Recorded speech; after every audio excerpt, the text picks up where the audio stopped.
Hello everyone, ভিডঙ্ক.com ওয়েবসাইটে তোমাদের সবাইকে স্বাগত জানাই। আমি সৌরভ দে, তোমাদের ম্যাথ টিউটর।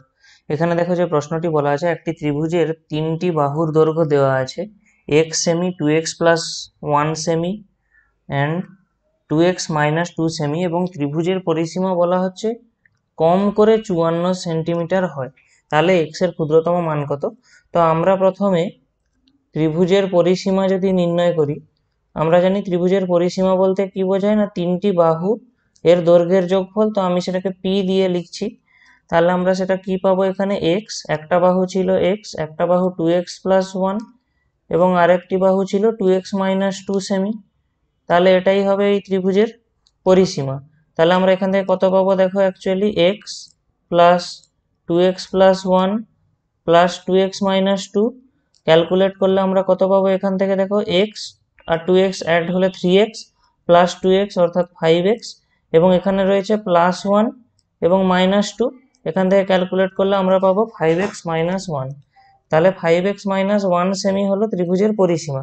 এবারে প্রশ্নে কি বলা হয়েছে দেখো, ত্রিভুজের পরিসীমা কম করে 54 সেন্টিমিটার, অর্থাৎ কি পরিসীমা 54 অথবা 54 থেকে বড় হতে পারে। অর্থাৎ আমাদের এখানে বলা আছে পি এর মানটা গ্রেটার দেন ইকুয়াল টু 54। তো আমরা পি এর ভ্যালু জানি কত, 5x মাইনাস 1, 5x মাইনাস 1, এটা তাহলে গ্রেটার দেন ইকুয়াল টু 54। এরপরে আমরা কি করব, এই অসমীকরণটার উভয় পক্ষে 1 যোগ করে দেবো। তাহলে 5x minus 1 plus 1 greater than equal to 54 plus 1, কারণ আমরা জানি কোনো অসমীকরণের উভয় পক্ষে আমরা যদি একই রাশি যোগ করি বা বিয়োগ করি তাহলে অসমীকরণে কোনো পরিবর্তন হয় না। তাহলে এখানে দেখো এই মাইনাস 1 প্লাস 1 কেটে গেলে আমরা পেয়ে যাবো 5x, এটা গ্রেটার দেন ইকুয়াল টু আমাদের আসবে 55।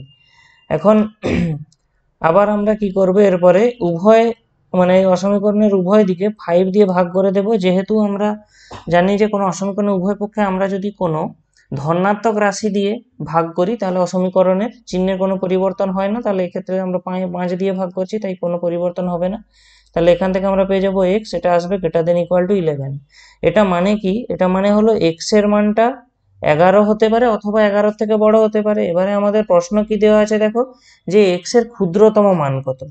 তাহলে এক্স এর সবচেয়ে ছোট মান কি হবে, 11, কারণ এক্স এর মান 11 অথবা 11 থেকে বড় হতে পারে। অর্থাৎ আমাদের এখানে অ্যান্সার আসবে যে এক্স এর ক্ষুদ্রতম মান হবে 11 সেমি। এটাই হবে আমাদের এই কোশ্চেনের আনসার। ভিডঙ্ক.com ওয়েবসাইটে ম্যাথটি দেখার জন্য অসংখ্য ধন্যবাদ। এরকমই নানা প্রশ্ন তাদের সমাধানের জন্য আমাদের ওয়েবসাইটটি ভিজিট করো।